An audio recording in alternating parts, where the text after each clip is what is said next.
Je suis Véronique Sels. Portrait de Stéphane Mandelbaum est mon 6e roman. Pour ma famille, je suis Stéphane. Pour les autres, les amis de papa, les peintres, les chercheurs, les philosophes, les universitaires, je suis un drôle de gosse, un objet d'étude. Je suis né. Je suis né et je dessine. Je suis un petit animal maigre et précis. Mon cou de cygne se courbe sur la feuille. Ma pince de crustacé prolonge ma pensée. Pour écrire un livre qui s'appelle Même pas mort, j'ai d'abord dû me mettre totalement dans la personne, je veux dire le personnage bien sûr, mais la personne avec toutes ses personnalités, parce que c'est quelqu'un qui s'est mis en recherche de sa matérialité, qui il était depuis sa naissance. C'est quelqu'un d'incroyable qui a... Tous les enfants jouent à être mort, aux gendarmes et aux voleurs, aux indiens et aux cow-boys, sauf que lui, il n'a jamais cessé de jouer à ça. Et la façon dont il l'a formalisé est assez incroyable. Dès 4 ans et demi, 5 ans, il a créé un petit sigil, donc une petite croix en bois, inspirée des tombes qui étaient dans le cimetière où il jouait enfant avec ses frères et ses amis. Et il s'est dessiné dessus, enfant, squelette, avec un petit tissu pour cacher un sexe inexistant, j'imagine, ce qui est assez amusant en termes de pudeur. Et il a écrit un petit texte en dessous, illisible. Et ce petit sigil, sa mère l'a aidé, d'abord l'a félicité de le faire, et l'a aidé à le construire. Donc, comme si il devait absolument commencer par mourir pour être sûr qu'il est vivant. Comme s'il était hanté par les fantômes dès sa naissance et que pour s'assurer de sa vie, il devait d'abord mettre en scène une mort. Et après, il n'a cessé de le faire, comme s'il devait toujours mourir pour recommencer un brouillon nouveau de lui-même, comme on dessine en fait. Redessiner une possibilité de qui il était. D'où je suis né, est venu comme forme de texte, comme un peu on dessine soi-même, on fait des croquis, on les écarte, on en refait d'autres, une façon un peu obsessionnelle d'essayer de se portraiturer et de portraiturer les autres. Stéphane Mandelbaum est une très forte personnalité. Il a traversé ces années de façon très très rapide, très intense. Il a embrassé tout ce qui était ambiant autour de lui et il a cherché toujours les possibilités de vivre extrêmement fort. Vivre extrêmement fort l'amour, le sexe, vivre extrêmement fort l'action et puis porté bien sûr par quelque chose aussi tout à fait particulier de l'époque, une espèce de chape de silence sur la guerre 40-45, il a porté très très fort,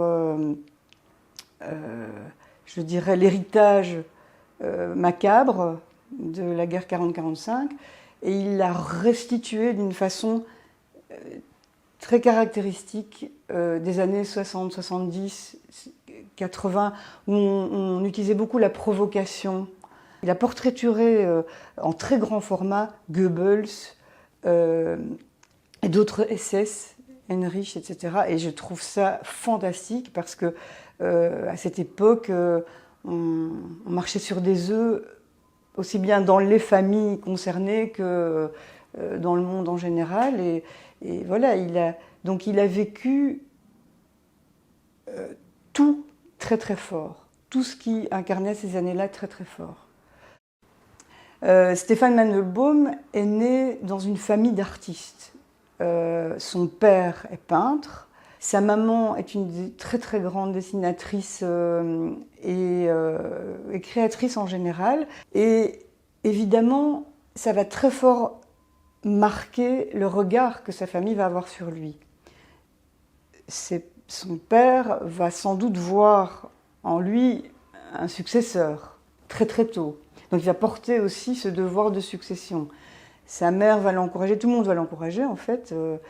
sans qu'il n'en ait besoin, parce que c'est quelqu'un qui dessine en temps réel. Ce qu'il entend,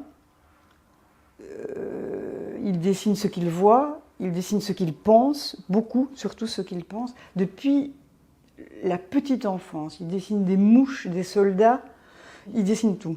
Le dessin est d'une façon évidente sa première langue, et on se rend compte, on s'aperçoit assez vite qu'il est profondément dyslexique. Les parents ne vont pas être tentés d'arranger ça, ils vont le laisser là-dedans, et la dyslexie même va devenir un peu son langage. Au lieu d'écrire des mots, il va les dessiner. Il sent que l'écriture telle que lui la vit, c'est-à-dire une écriture dessinée, disparaîtra s'il se discipline complètement pour écrire comme tout le monde. Et il va du coup faire des œuvres extraordinaires en dessin où il y a plein d'écrits. Donc lui, c'est incarné en 1000 personnalités différentes, à chercher qui il était, à chaque fois dit non, non, c'est pas ça, je gomme, je vais plus loin là-dedans, et aussi à dessiner sa propre existence en temps réel, pendant qu'on lui parlait, pendant qu'il parlait aux gens, et à finalement quitter le dessin, des dessins qu'il faisait sur le banditisme par exemple, pour aller vraiment faire bandit. Donc il est sorti de la fiction qu'il s'écrivait de lui-même pour aller l'expérimenter dans le réel, d'une façon un peu obsessionnelle, musicale finalement. J'ai essayé de faire par l'écriture un genre de gribouillis, comme il faisait. Voilà. J'ignore les circonstances de ma mort. Elle a toujours été pour moi une compagne familière. J'en ai conçu 1000 scénarios. J'ai cru l'apprivoiser. S'il doit y avoir une fin, pensais-je, pourquoi l'attendre? Pourquoi passer une vie entière à l'éviter et la voir m'emporter finalement, avariée, pitoyable réduction de moi-même? Pourquoi ne pas partir à sa rencontre, sonder ses desiderata? Naître n'est pas négociable, mourir l'est. J'aurai mon mot à dire, j'infléchirai mon destin, j'insufflerai mon style. Ma mort sera brutale et esthétique. Je mourrai à ma manière ou vivrai éternellement. L'idéal serait de concilier les deux.